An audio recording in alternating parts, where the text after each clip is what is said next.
ഭഗവാന്റെ ഏറ്റവും വലിയ ആയുധം എന്താണ് ചോദിച്ചു. അപ്പൊ ഭഗവാന്റെ ആയുധങ്ങൾ നമുക്കറിയാം.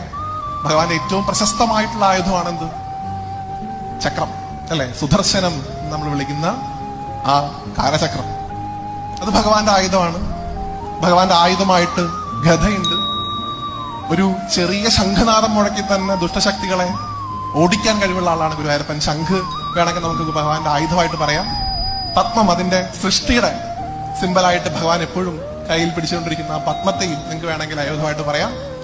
ഇതൊക്കെയാണോ ഗുരുവായൂരപ്പന്റെ ഏറ്റവും വലിയ ആയുധം എന്ന് ചോദിച്ചു കഴിഞ്ഞാൽ, അപ്പൊ എനിക്ക് ഗുരുവായൂരപ്പൻ തോന്നിച്ചായിട്ട് തോന്നിയത് ഭഗവാന്റെ ഏറ്റവും വലിയ ആയുധം എന്തൊക്കെയാണോ? ആണോ? ഇല്ല. ഭഗവാന്റെ ഏറ്റവും വലിയ ആയുധം ഭഗവാന്റെ ചിരിയാണ്. മഹാകവി ഉള്ളൂർ എഴുതിയ പോലെ, കാരാഗ്രഹത്തിൽ വന്ന് പിറക്കുന്ന നാൾ തൊട്ട് കാൽമടമ്പിൽ അമ്പുകൊണ്ട് വൈകുണ്ഠത്തിലേക്ക് ഗമിക്കുന്നത് വരെ എല്ലാ സമയത്തും ചിരിച്ചുകൊണ്ടേയിരുന്നിട്ടുള്ള ആളാണ് ഭഗവാൻ.